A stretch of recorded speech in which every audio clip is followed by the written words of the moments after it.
Hello friends, welcome to my channel Nihira Techiess. In this video, I am going to provide the overview of Angular signals. We can start from what is signals. So this is the new feature introduced in Angular 16 for the state management. In other words, for communicating data between unrelated components using reactive way. Okay? So next we can see what are the topics I am going to cover in this video. And the first one is how to declare the signals and what are the data types we can use, and finally how to use in our application. And the second thing is how to change or modify the values in signals. So basically we have three functions. Using that we can modify the signal values. So the first function is set.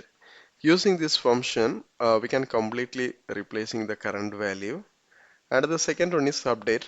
So this one also modifying the current value. The thing is, it will take the old value, it will do some calculation or a logical changes. Finally, calculated value will be updated in the current signal state. Okay. And the third one is mutate.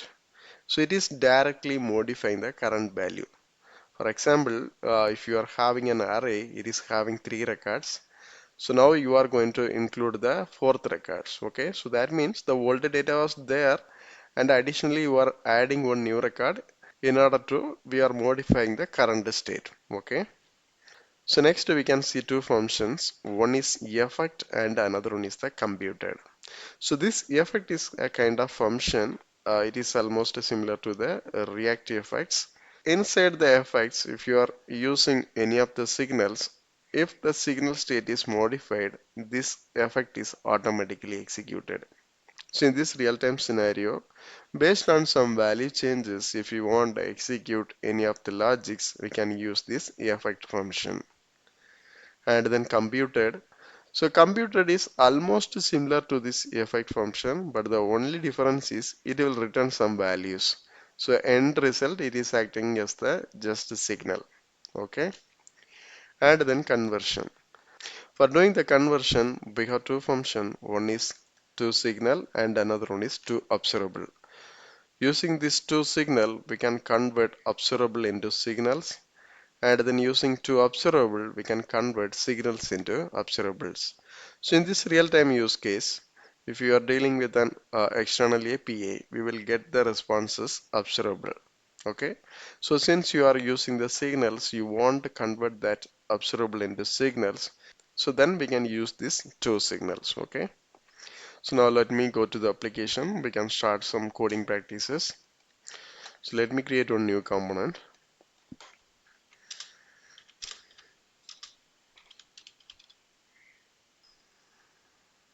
Okay, the component is created. Let me include in this routing side. So let me move on to the component. So here I am going to declare one variable, that is title. Signal overview. So here, okay. So this is the normal variable. I am going to convert this into signal. So for that, what I am going to do, let me use the signal.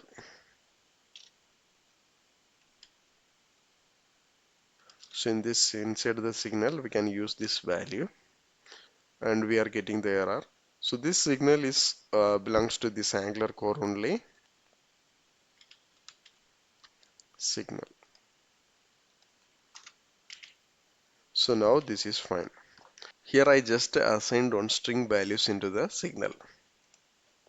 You know, so we are getting a response like this. So the normal variable we can directly bind using this interpolation concept, but since we are using these signals, we have to use like this. See, we have to use this parenthesis, then only it will work. This is the syntax for this signal. So currently I just assigned one string value. Similarly, we can have the integer or object and array we can hold in the signals itself. Okay, let me do some more declaration.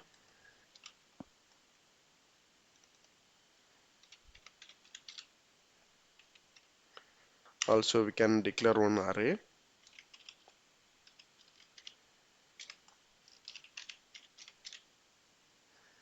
Okay, this is the normal array. So I'm going to make this is the signal one.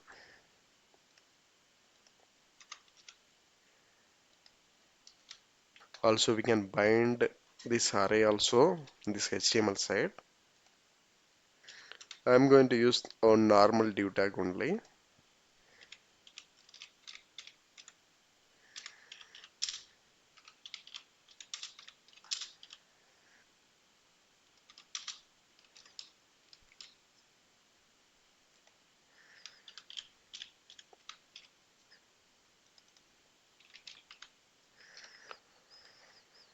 So here also we are getting the error.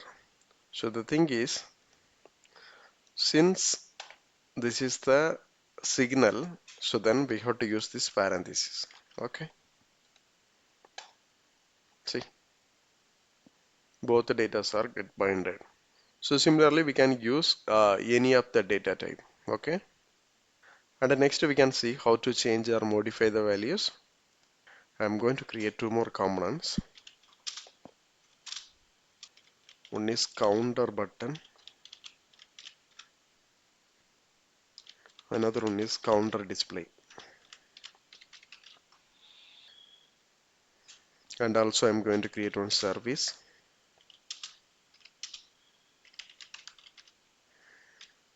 Okay, the service also created. Next I am using this counter button component in the counter, same way with this counter display. So next in this button component I am going to include two buttons,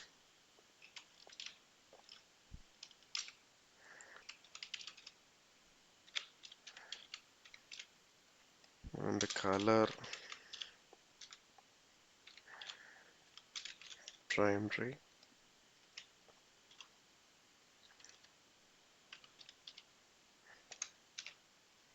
also the final option is reset. So there are three buttons, maybe we can include some space. Next in this counter display, let me use one h2 tag.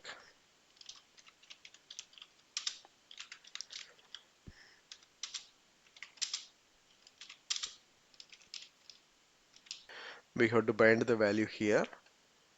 So before that, let me go to the service.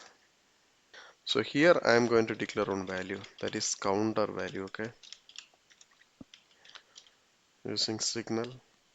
So the default value is 0. Let me format this one, and then I'm going to inject this service in our component side.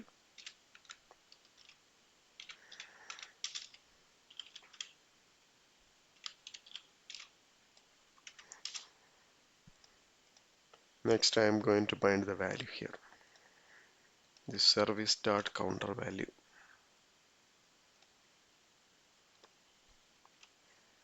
Okay, let me make this into public. So here also we are getting this function because this is the signal, so we have to follow the syntax. Okay, now it is fine, the counter value is. So the next thing is we have to include the functions here. So in this button component,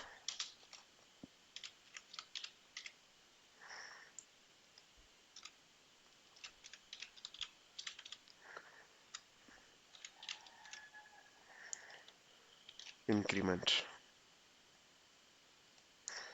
So let me define the function also.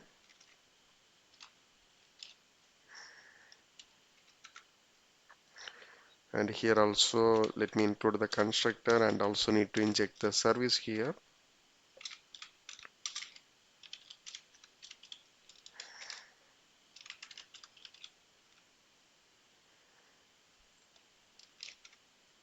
And in this increment time,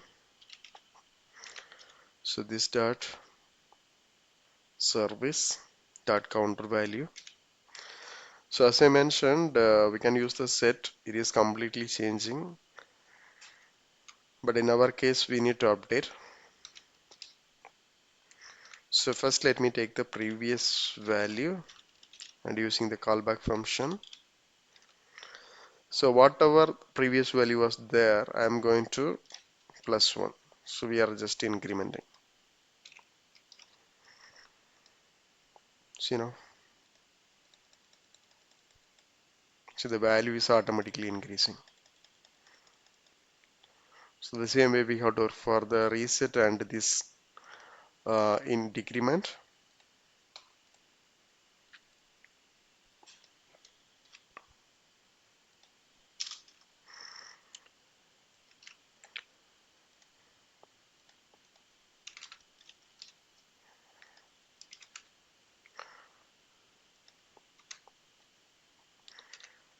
If you are clearly noted, so all the actions are happening from this button, I mean this counter button component only. So the final value only we are displaying in this counter display. Okay. So let me try this decrement also. See. So our counter function is working. Finally, this reset. For this reset, I am doing this even binding.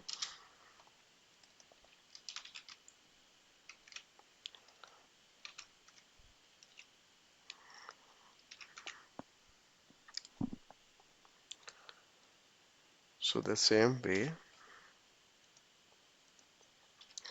So instead of the update, I am going to provide set. So the default value, let me provide 3. I just refreshed. Now it is 5. Again it is 1. Once I am click the reset, it is 3. So basically we can give 0. So the next thing is, if you reached the negative value, we have to show one alert. Okay. So next thing is, if you reached the negative value, I plan to give one alert. So in this case, we can use the effect option. So that alert also we can give it from the display itself. I mean the display component itself. Effect. So this one also need to import.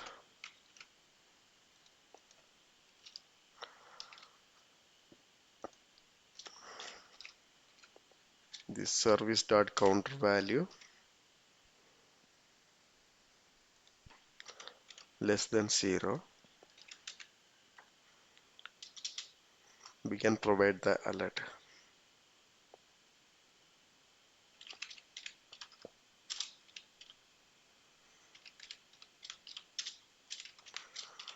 One small alert. Okay.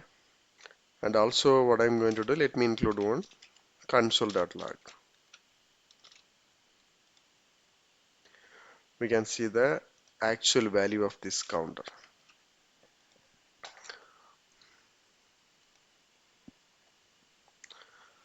So if you are checking in this console, currently we have this 0 only.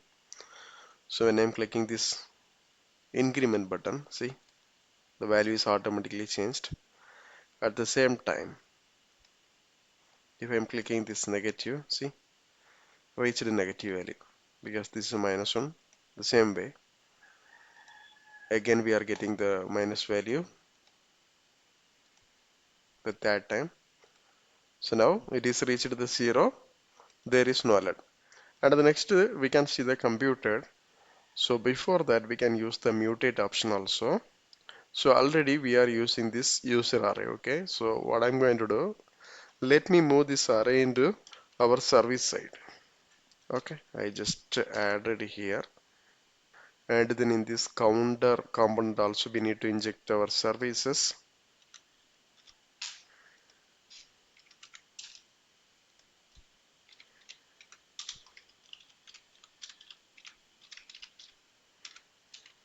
And here we can say service dot user array.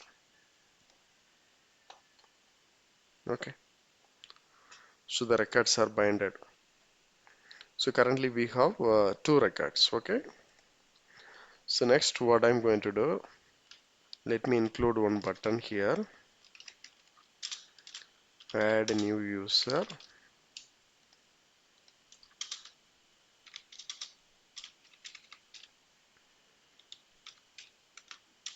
and then adding one event.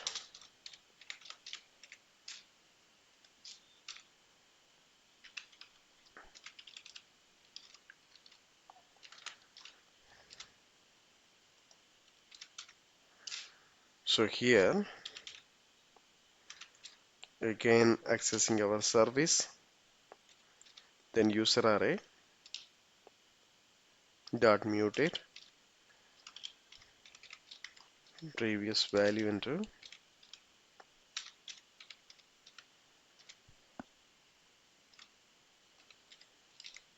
id3.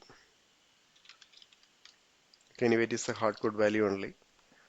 So just to refresh the screen, so once I'm clicked this add new user,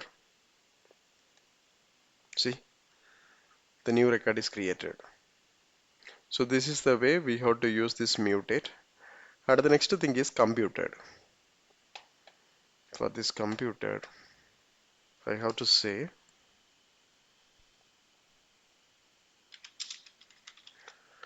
two users added, and in our counter component user count one variable.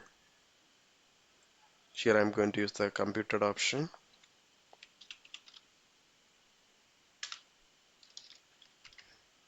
This dot service user array dot length. Okay, so basically this is also a signal.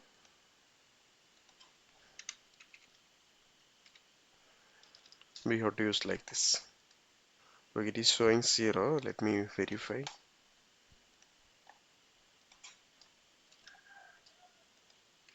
Okay, see now it is coming.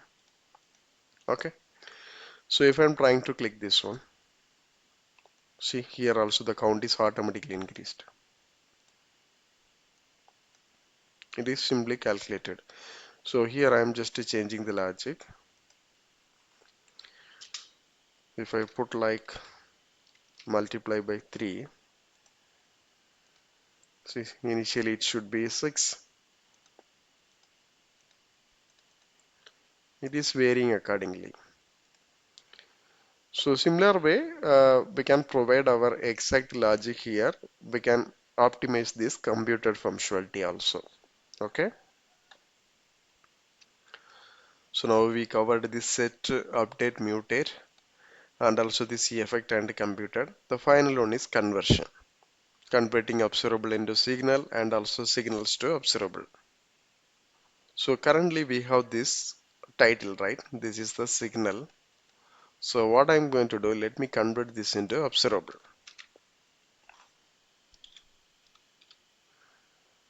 Title. For converting signal into observable, we can use ToObservable, okay? If it is not coming, then we have to import it manually.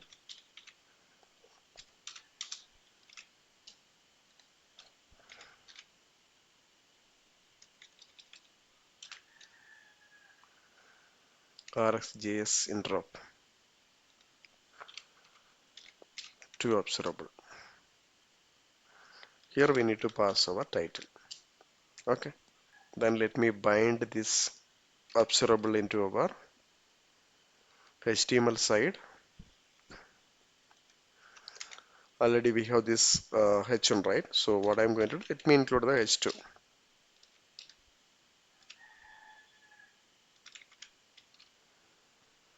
See the response now.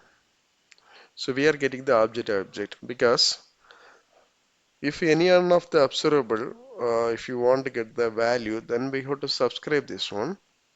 So you see, we are getting this object. The reason is this is the observable value. So if you want to get the exact value, we have to subscribe this one. From the HTML side, for the subscription, we can use the asynchronous pipe. Okay. See, we are able to get the same values. So next, what I'm going to do, let me declare one more observable. I would say subtitle using the of operator. You can say signal functions. Okay, so this is the observable variable only. Here I'm just to bind it. Okay, again it is the object because this is the observable. Using this asynchronous pipe. See, now we got the value. So next I'm going to convert this into signal. Subtitle to signal.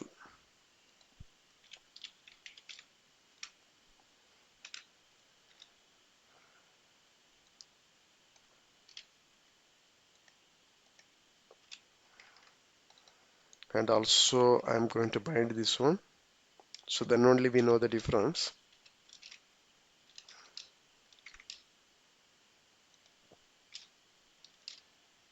See now. So both values are binded. The syntax is, if you are using the signal, we have to use the parentheses. But if it is the observable for the subscription purpose, I just included the asynchronous. Otherwise, from the TS side itself, we have to subscribe and assign the values to other variables. So finally, we have to bind it. Okay. So this is all about the overall topics in signals. If you are confident about the basics, then obviously we can work for any of the logics. So anyway, in my upcoming videos, I am planning to cover one real-time examples. By calling the API, we can do the complete redactions using the signals concept. So still, if you have any doubts or clarification, please post in the comment box, and also please don't forget to subscribe my channel. Thank you. Thanks for watching.